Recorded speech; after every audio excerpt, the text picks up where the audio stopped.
Fly Dubai Flight 981 is en route from Dubai to Rostov-on-Don, Russia. The plane is carrying 55 passengers and 7 crew members. Dense clouds cover the sky, and heavy rain pours down with strong winds. Visibility is so poor that seeing the runway is almost impossible. Inside the cockpit, the atmosphere is tense, and with every passing second, the stress increases. The captain says, "First officer, the wind shear warning is coming up again. We need to make the right decision this time." The first officer replies, "Roger that, Captain. But fuel is also running low. We need to land soon, or else." The first officer's words trail off as suddenly a violent jolt shakes the plane. Every decision now is critical. Will the pilots be able to land safely? Can they navigate through this terrible weather to save the passengers? Or will this flight also become a victim of a horrific accident? Let's delve into the heart-wrenching story of Fly Dubai Flight 981, which left an indelible mark in aviation history.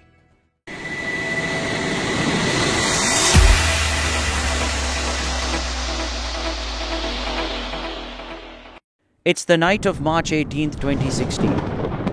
Fly Dubai's airline Flight 981 is preparing for takeoff at Dubai International Airport. Inside the plane, there are 62 people on board, including 55 passengers and 7 crew members. It's already 10 p.m.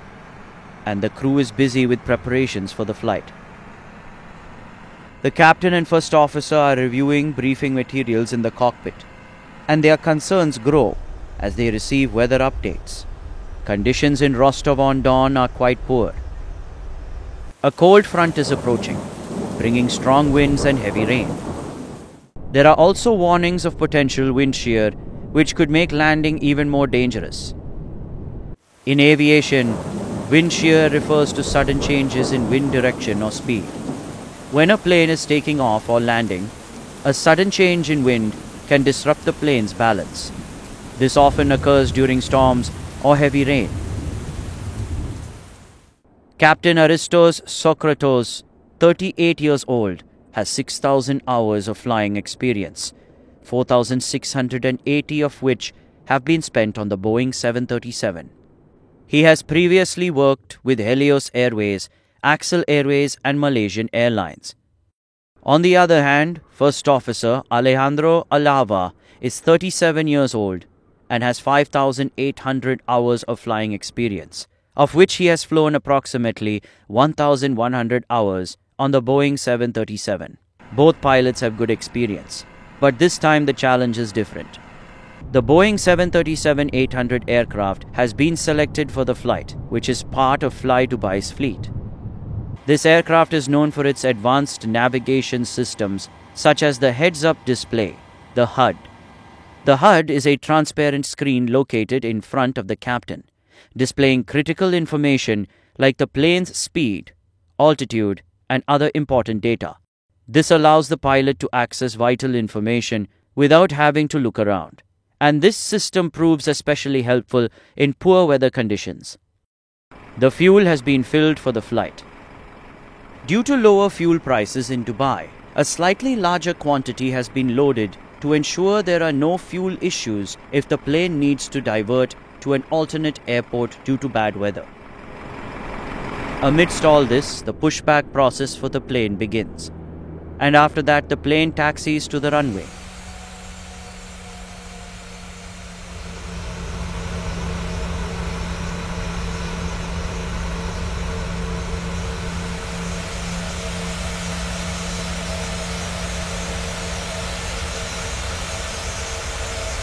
It's 10:30 p.m. and amidst the runway lights of Dubai International Airport, Fly Dubai Flight 981 is ready for takeoff. Captain Aristos Sokratos and First Officer Alejandro Alava have completed all their checklists in the cockpit, and now they are increasing the engine thrust as they gain speed on the runway. 3 knots.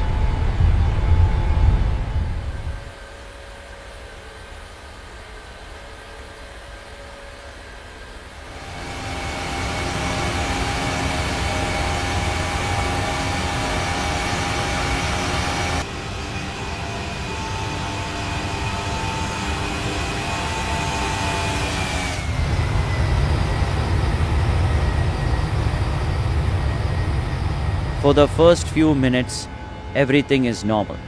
Flight 981 is cruising at an altitude of 35,000 feet, steadily making its way to its destination. During this time, light conversation is taking place in the cockpit. First Officer Alejandro checks the weather data and says, "Captain, the wind speed in Rostov-on-Don is reaching 11 meters per second, and there are reports of scattered thunderstorms there." Hearing this, Captain Aristos becomes a bit serious and responds, "It looks like we'll face quite a few difficulties during the approach." As the aircraft approaches Rostov-on-Don, tension in the cockpit is mounting. ATC is continuously providing weather updates, which serve as warnings for the pilots. The likelihood of wind shear is increasing, and ground visibility may be less than 5 kilometers. The messages from ATC indicate. Hearing these messages from ATC, Captain Aristos disengages the autopilot to better control the plane. Through the heads-up display, Captain Aristos is keeping an eye on every detail, such as speed, altitude, and the horizon indicator, etc.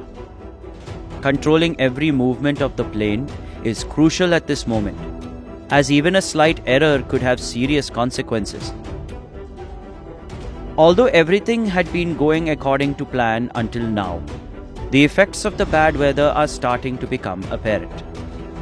The plane is shaking due to strong winds, and ATC's warnings have become increasingly serious. Fly Dubai Flight 981 has now approached Rostov-on-Don airport. Amidst the dense clouds and strong winds, the plane is at an altitude of about 2,000 feet. The runway is only 7 kilometers away, but visibility is so poor that nothing can be seen on the ground. ATC is repeatedly providing weather updates that there is a possibility of wind shear at an altitude of 1,500 feet, and the speed of gusts may reach up to 25 knots. Captain Aristos has now completely turned off the autopilot and is manually controlling the plane. In the meantime, he instructs First Officer Alejandro, "Gear down, flaps 15," and the First Officer immediately complies. But as the aircraft descends to 1,200 feet, a wind shear warning suddenly blares in the cockpit. Wind shear! Wind shear! Wind shear! Captain Aristos makes an immediate decision. "Go around!" and pushes the thrust levers fully forward. The engines roar to life at full power, and the plane begins to climb rapidly. However, due to wind shear, controlling the plane's speed is becoming challenging. On one hand, the plane is climbing quickly, while on the other, it is being violently shaken by the strong winds. Captain Aristos keeps a constant eye on the HUD, feeling that the plane's systems are faltering in the face of the weather. Meanwhile, First Officer Alejandro shouts, "Speed check!" Despite this, he manages the speed of the plane. In this difficult situation, both pilots are doing their utmost to stabilize the plane. Ultimately, they manage to control it somehow, and within a few seconds, the plane reaches an altitude of 4,000 feet. Now the ATC gives them instructions to proceed and informs them that the pilots can realign the aircraft for the approach. But this time, the tension in the cockpit is clearly visible. Captain Aristos takes a deep breath and says, "This time we need to be more vigilant, Alejandro. We can't mess with the weather." Alejandro nods in agreement. The plane is being realigned toward the runway, and the pilots are preparing for another landing attempt.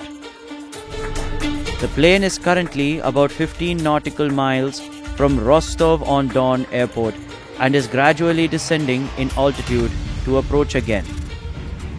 In the cockpit, Captain Aristos and First Officer Alejandro are completely focused. Both know that this could be their last chance to prove themselves.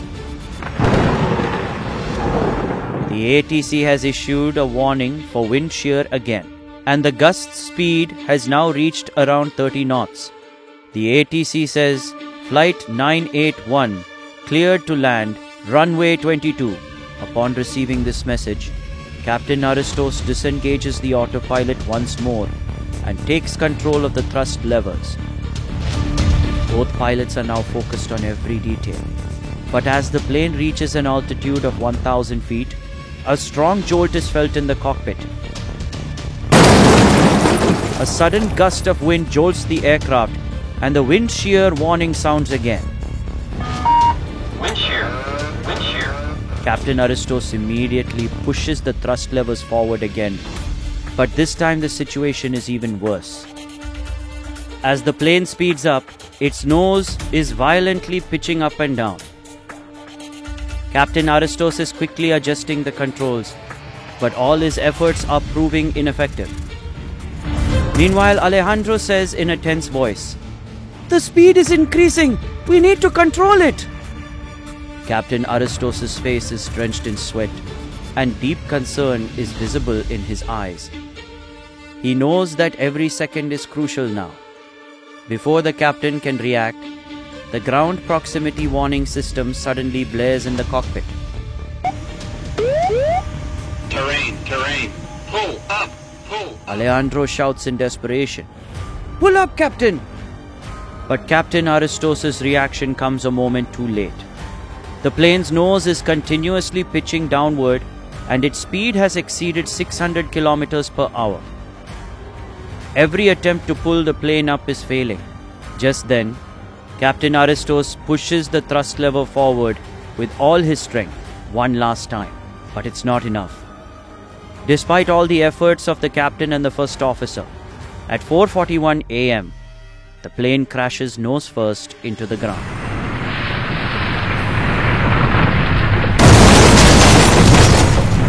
The crash is so powerful that pieces of the plane scatter in all directions, creating a large crater near the runway.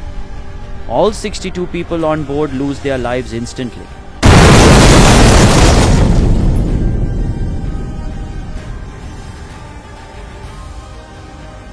The thick smoke rising near the runway clearly indicates that the situation is dire. Emergency services stationed at the airport rush to the scene of the accident. Rescue workers are making every effort to extinguish the fire, but the flames engulfing the plane are so intense that it's not an easy task. All around are debris and shattered pieces of the aircraft.